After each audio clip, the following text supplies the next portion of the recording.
welcome to another round of video. Today I'm going to be teaching you guys on the sine rule, or it's also called as the law of sines. Now please keep in mind the sine rule is different from sine ratios. Okay, so sine ratios, which we have extensively learned using an acronym SOHCAHTOA, right? Sine is opposite over hypotenuse. That particular rule is applicable only for right angle triangles. Okay, so the trigonometric ratios or the triangle ratios that we have learned in the past are applicable only for right angle triangles. But the law of sines is applicable to triangles such as acute angle triangle and obtuse angle triangle. So let's take a look at acute angle triangle. Before we start, we need to understand how sides and angles are named in a triangle. So capital letters are your angles. So angle A, angle B, angle C. Straight opposite to angle A should be the small letter A, which is the side. The side length, small a, indicates the side opposite to the angle. The same thing with B. So B is the side opposite to angle B, and so is C. So once you know the naming of this, then the rule goes like this. The side over sine of A, the opposite angle to that side, is the same as B over sine B equals C over sine C. So you can test this out. This is all going to come out to be the same value. But in reality, this is in theory, but in practical applications to your questions, at any given point of time, we are only going to say this ratio is equal to this ratio. So you'll be given three variables that are known, and you will be figuring out one unknown. So it could be like missing angle, missing side. So when two angles and one side is given, you can find the other angle. And same thing, if two angles and one side are given, you can find the missing side. So you can play around with your formula, but that's the sine rule. So let's take a look at your example.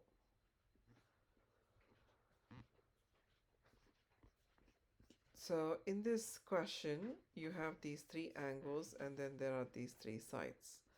So you can test it out for each ratio. Like for example, if you take 8, the opposite side is angle is 62.2 degrees. So 8 over sine 62.2 degrees is 9.04. So like that, you can see that you can test it out. So this side over the sine of that angle is again 9.06, 9.04. The answers are almost the same. They would be exactly the same if we used perfect accuracy. All right, so what can we conclude? Is this magic? Not really. Look at this general triangle and imagine it is two right angle triangles sharing the side H. So whenever you have right angle triangle, you end up getting the trigonometric ratio sine theta is opposite over hypotenuse.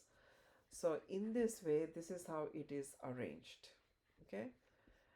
So how do we use this? You can always use this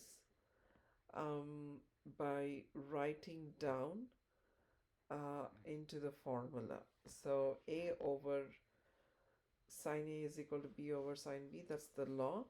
Now put the values. So you want to know, put in the values we know, and you figure out the unknowns.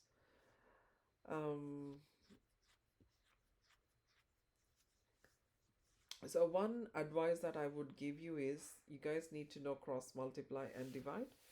So I'm going to put another video where that notes is applicable. Okay. So but for now, this is how you would use. Now finding an unknown angle, we can still use the same thing, but you need to know the inverse operation. So start with what we know. So what are we trying to find here? Let's say we are trying to find this side. Okay, so you have only one angle and two sides. So we can easily find sine B because 4.7 is opposite to the angle B. So you can actually find this angle, right? And then how are you going to achieve it? So you're going to make use of 63 degrees, 5.5, 4.7, and this B.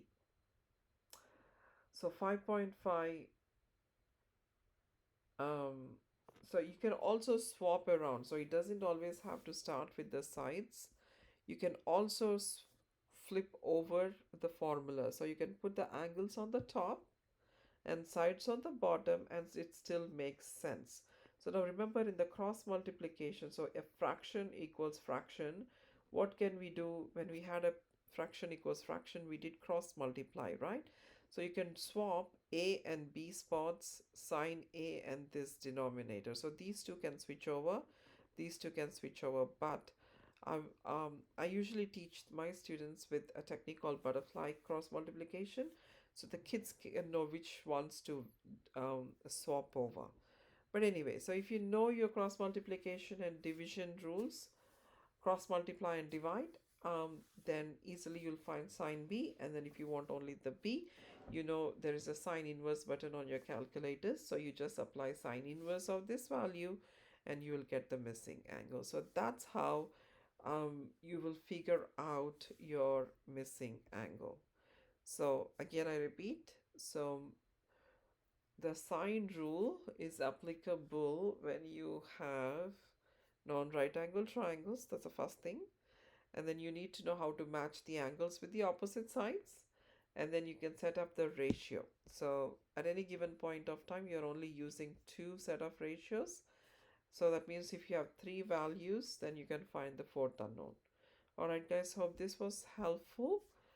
You can go through the steps one more time, but I'll put another video on this where you can learn the cross multiplication techniques. All right, have a wonderful, blessed day. Bye bye.